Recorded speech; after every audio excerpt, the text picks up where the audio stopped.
Thank you, Heavenly Divine, Creator, and Source. Thank you, Collective, for being present. Any collective of what exactly is the question?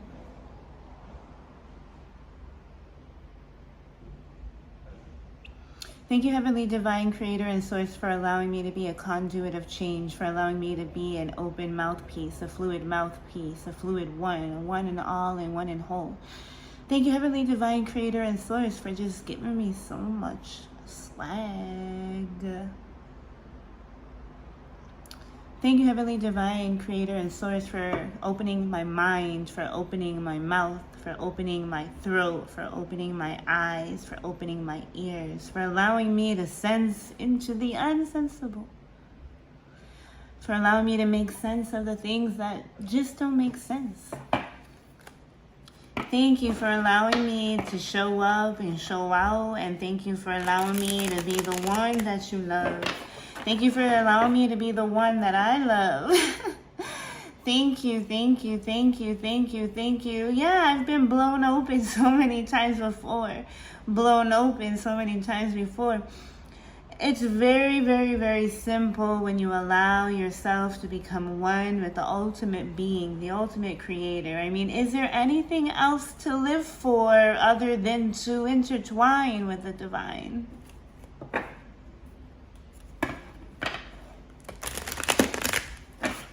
Snake-like energy, snake-like capacity. Garden snake, garden foe, garden hoe. Queen of Swords. Garden hoe. An instrument of change, right? An instrument of destruction, but an instrument intended for growth, for renewal, an instrument intended for planting, an instrument intended to clear space, right? To open up a component so that something can emerge, opening up a space so that something can be input. You've been clearing, we have the Three of Swords as well. The Three of Swords, the Queen of Swords. Technically, typically, the Queen of Swords and the Three of Swords is a woman's scorn and a woman on some type of like time, like revenge time. It's also, it doesn't necessarily have to be a woman, but the logical side has an feminine undertone, which means we're choosing, or whoever this person is choosing to be cold, withdrawn, and stern and logical, but it's all driven by emotion, essentially. The Three of Swords represents, technically, I mean, it can just be plain old communication, but communication that isn't necessarily well received. Communication that seems to kind of split you in multiple directions. There's like this essence of a puppeteer as well, like whether this is a Gemini, a Libra, or an Aquarian energy with Scorpion undertones or Scorpionic undertones.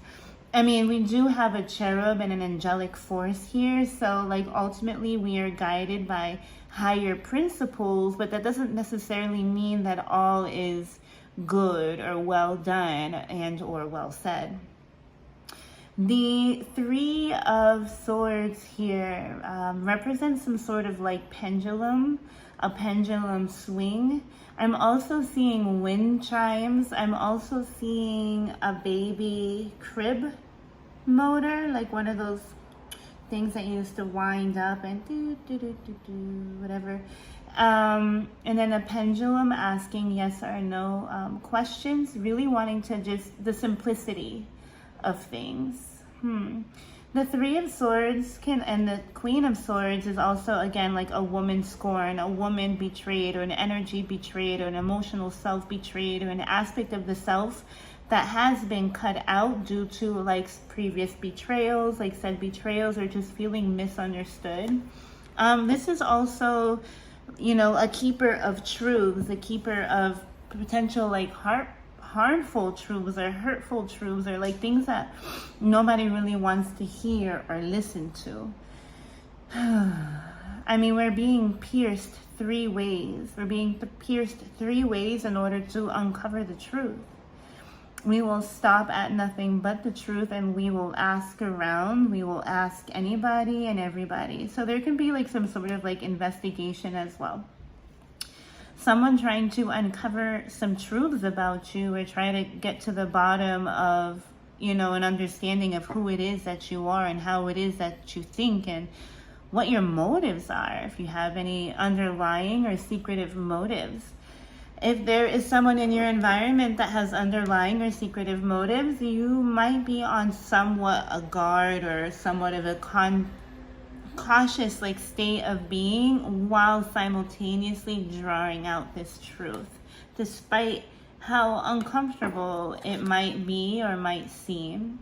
You understand that this requires like a logical approach, detached mindset, and you're not necessarily looking to get too close to anyone, or this person isn't necessarily looking to get anyone too close to them until the truth is revealed or to all sides are known.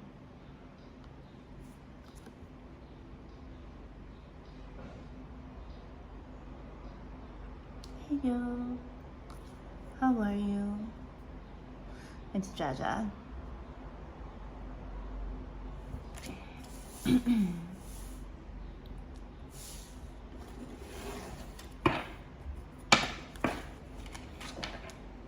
The High Priestess, secretive.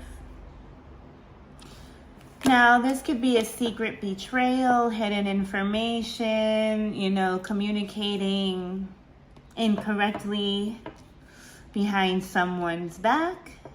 Trying to hide communication that might like stem from betrayal, or might be, you know, communicated as betrayal. Something that might not be, I mean, there's definitely more than one person involved in this situation, and someone is bound to get hurt, or there's like a hidden truth that would be harmful to the triplicity. Although I only see one person here. Now, this could be just like a pattern of thinking, the 10 of Wands, right, underneath the Queen of Swords. So this Queen of Swords has something to say. And they've been contemplating it for quite some time, behind the scenes, in the dark. And really, really tapping into their deep intuition, really tapping into their deep knowing, and trying to remain objective and clear-minded about the situation. This is about not jumping on any like behaviors or thoughts that make you feel like there's dishonesty in your environment. Okay, so we have the King of Cups. So we have a very logical, cold, feminine energy, and then a very warm, emotional energy. And then there's like some sort of like burden or heap that is kind of like lingering beneath the surface, that seems to be central theme. So we have the High Priestess and the Page of Wands, the Queen of Swords and the 10 of Wands, the 3 of Swords and the King of Cups. I mean, if something needs to be said, I mean, I feel like somebody or something needs to be said in order to release some type of like burden, or something that's kind of been kept beneath the surface or kept in the dark, due to like some sort of like immaturity of thinking, or lack of decision making, or just like kind of like the need to just try something new. Okay, the Tower card. So we have the Queen of Swords, the 10 of Wands, and the Tower card. I mean, it looks like someone's on the verge of like exploding. I mean, someone really, I mean, and it can involve some sort of like confrontation, as the 10 of Wands is legitimately like a burden, a stress. Like we're about to like burst and rip at the seams. So like there could be someone in your environment, or someone who really, really wants to come at you, and it can be in regards to some sort of like fling with the Page of Wands, or some sort of like romance with the King of Cups.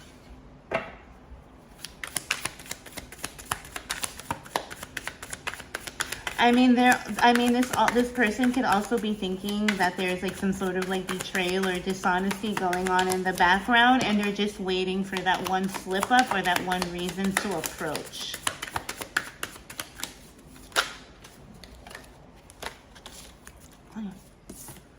Oh, we have the Star card and the Magician and the Six of Wands. But look at the snake. Remember the snake? Shit. Remember the snake we were talking about earlier? Overcoming the snake, overcoming the garden snake, overcoming the venom. Yeah, look, strength. So whatever is intended, your level of integrity or the level of integrity of the situation is what's going to save grace.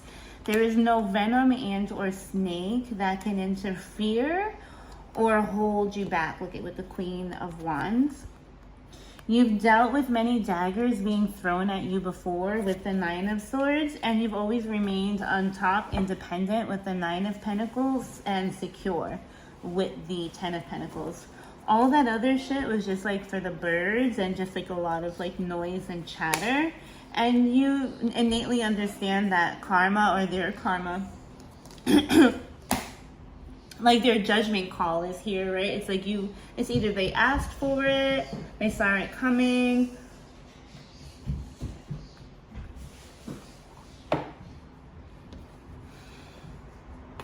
Something like that. I mean, the Queen of Swords, the Ten of Wands, and the Tower card, to me, is like breaking face. The Queen of Swords has a very like logical, remember, like cold, like you're here and I'm like, tell me what you need to say.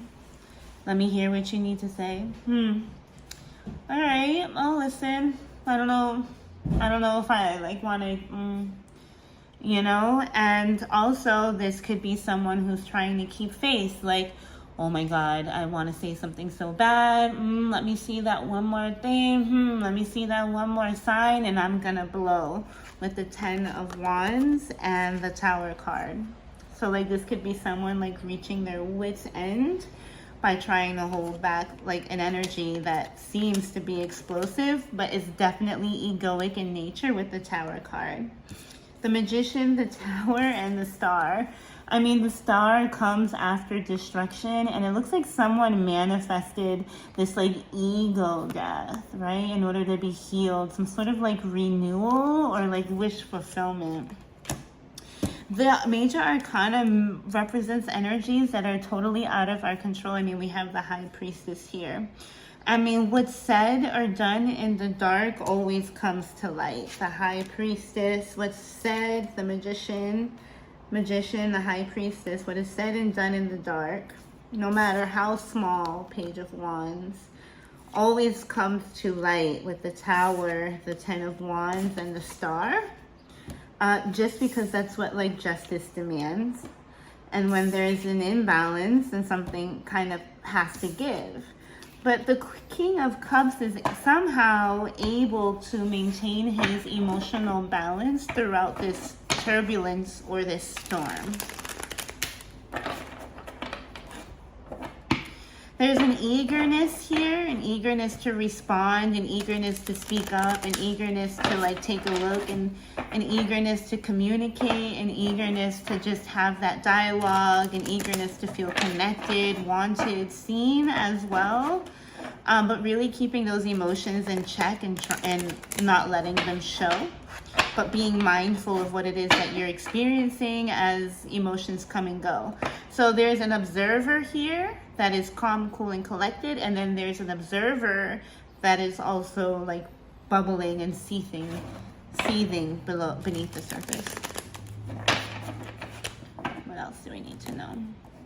I see broken bridge here, just at the bottom of my tea leaf connection. Oh, my tea leaf deck, and it says unsuccessful outcome to a problem. But this could just be also like a burning of the bridge, or like a trying your best to avoid a burning of the bridge, because just to avoid misunderstanding. So there could be a burning of the bridge due to a misunderstanding. But there looks like ultimately it was the right decision because there's some sort of like gain that's coming out of it.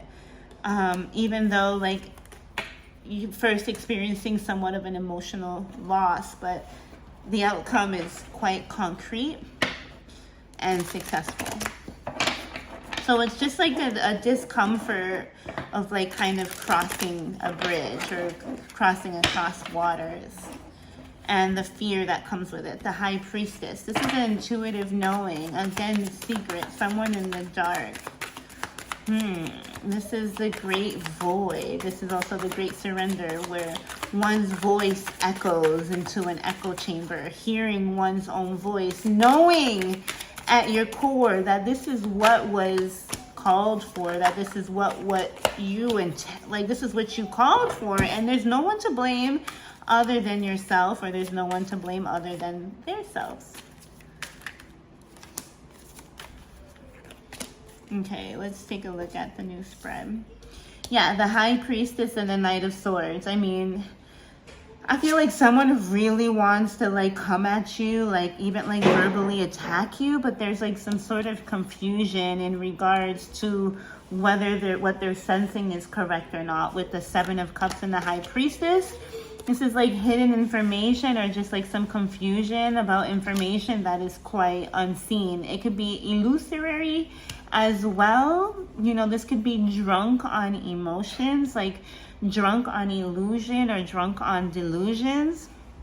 And then the Two of Pentacles is like this recycling, this ruminating, this going back and forth, kind of, do I do it? Do I not do it? Do I do it? Because it's about contemplating an action, about doing something tangible. And then the Emperor is here. So there's like some sort of authoritative figure here. And again, like a deep need to keep faith, a deep need to maintain ground, a deep need to remain in structure and in control.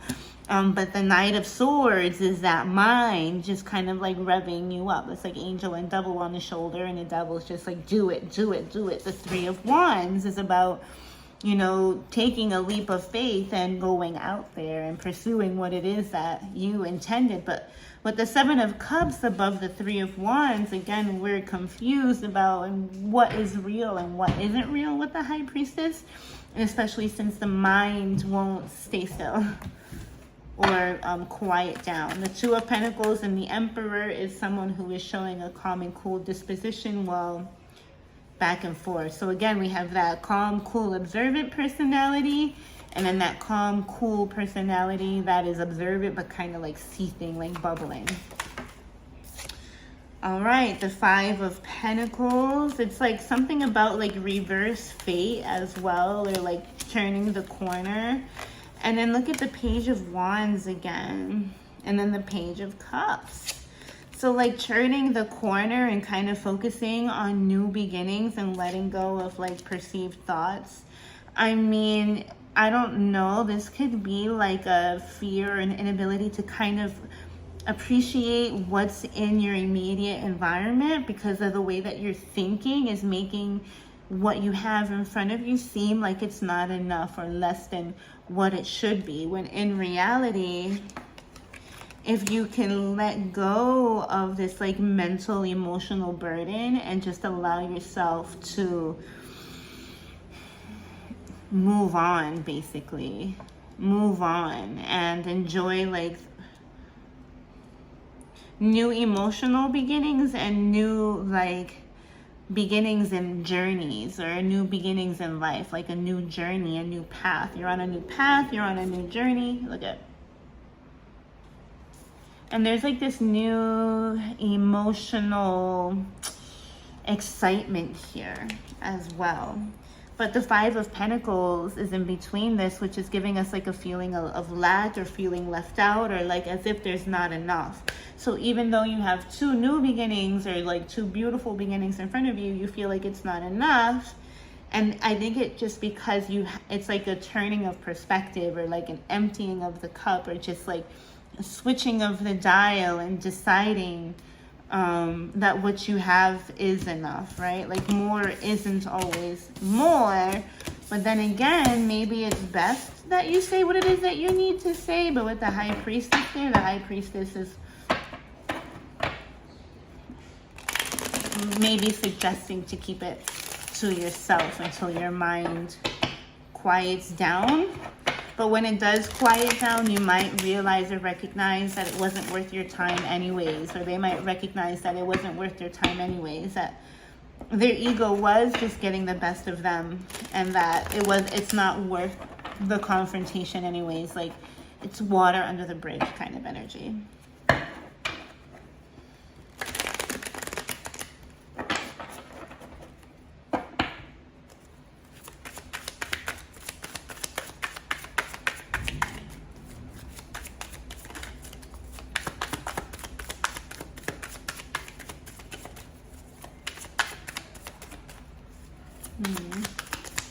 Are we done with this deck? Okay. Let's see. Let's try the Radiant Tarot.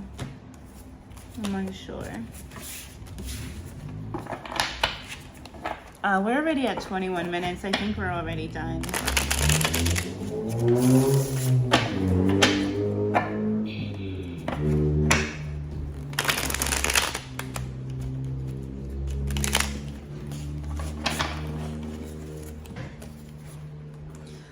The Knight of Wands and the Nine of Wands. And this is very, like, look at, it's attacking energy. Like, this is going directly towards what you're aiming for while being suited up, unafraid, and going right to it. And look at all the energy. So maybe this energy is not, I mean, then we have the Nine of Wands, and the Nine of Wands is a warrior coming from battle. This is someone who's prepared for battle, has been through battle, and kind of wants all the smoke.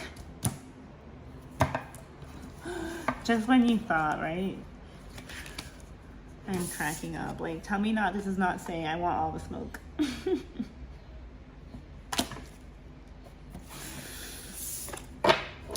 Five of Swords. I mean, someone's coming for the crown. Someone wants to knock the crown off the head. But I don't think that's happening. It might be, you might think you're coming for the crown. You might think that you're gonna, they might think that they're gonna knock someone's crown off their head, or they're gonna knock your crown off of your head, but you might just let them think that. Because, I mean, there's like a mental protection here. The Two of Swords denotes like peace. Even though after like this betrayal with the Three of Swords, we're choosing peace. And you might win, like it's almost like a chess game coming for the king. And it's like checkmate. Checkmate energy. But it could be a false checkmate as well. Like someone playing possum. The Four of Wands. And the King of Swords. Yeah, this is coming out with some sort of like integrity though. Wanting to come out with integrity, wanting to come out with poise and class, intelligence, and the Eight of Pentacles, and kind of just deciding to focus on work and to get busy. Yeah, and someone might come for you, but you're going to pay it no mind, and you're going to block it out, and you're going to let them exhaust themselves, and you're going to let them think whatever it is that they want to think. You're going to maintain integrity, you're going to maintain poise, and you're going to keep it moving and overcome it, and focus on your endeavors, and focus on your money and what you're building, what you're investing in, right? This is your hard work. This is your celebration. This is your achievement. And due to your mental clarity, you are going to overcome any type of jealousy, attack, defensiveness, negative thinking sent your way. And whoever thinks they're going to come for the crown kind of got it mistaken. So yeah, that's your energy read for today. And I'll talk to you soon. Later.